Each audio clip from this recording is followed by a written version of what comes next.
भोला मांझी एक गरीब माझी परिवार से थे।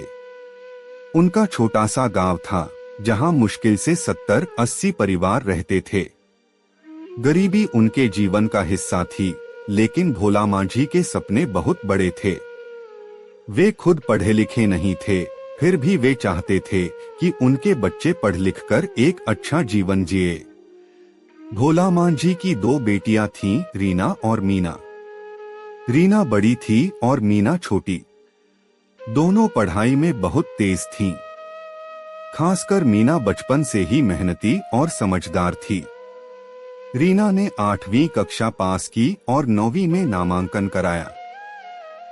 उसी दौरान उसका एक लड़के से प्रेम हो गया। जब यह बात मीना को पता चली तो उसने अपनी बहन को बहुत समझाया।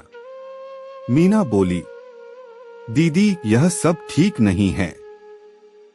पढ़ाई अधूरी छोड़ देना हमारी हालत में बहुत गलत है। लेकिन रीना ने मीना की एक भी बात नहीं मानी। एक दिन रीना अपने प्रेमी के साथ घर से भाग गई। पूरे गांव में खोजबीन हुई, रिश्तेदारों के यहाँ देखा गया, लेकिन उसका कोई पता नहीं चला। यह सदमा माँ बिना देवी सह नहीं पाई। उनकी आंखों से आंसू रुकते नहीं थे। एक दिन बिना देवी ने अपने पति से कहा, अब मीना की शादी कर दीजिए, मैं और दुख नहीं सह सकती।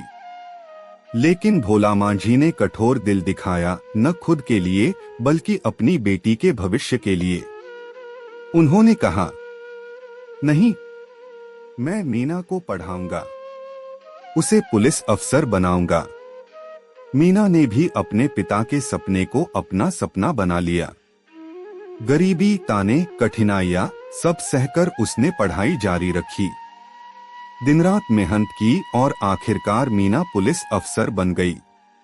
उस दिन भोला मांझी की आंखों में गर्व के आंसू थे। उधर रीना का जीवन आसान नहीं था।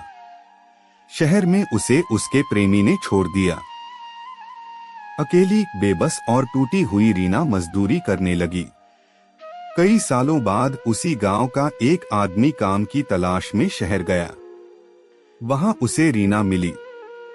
हालत देखकर उसका दिल पसीज गया और वह रीना को गांव ले आया। गांव वालों और रिश्तेदारों ने उसे अपनाने से मना कर दिया। घर से भागी लड़की को कैसे अपनाएं? लेकिन भोला मांझी ने फिर वही किया जो एक सच्चा पिता करता है। उन्होंने रीना को गले लगा लिया। रीना की शादी कर दी गई। अब वह मजदूरी करके अपना जीवन चलाने लगी।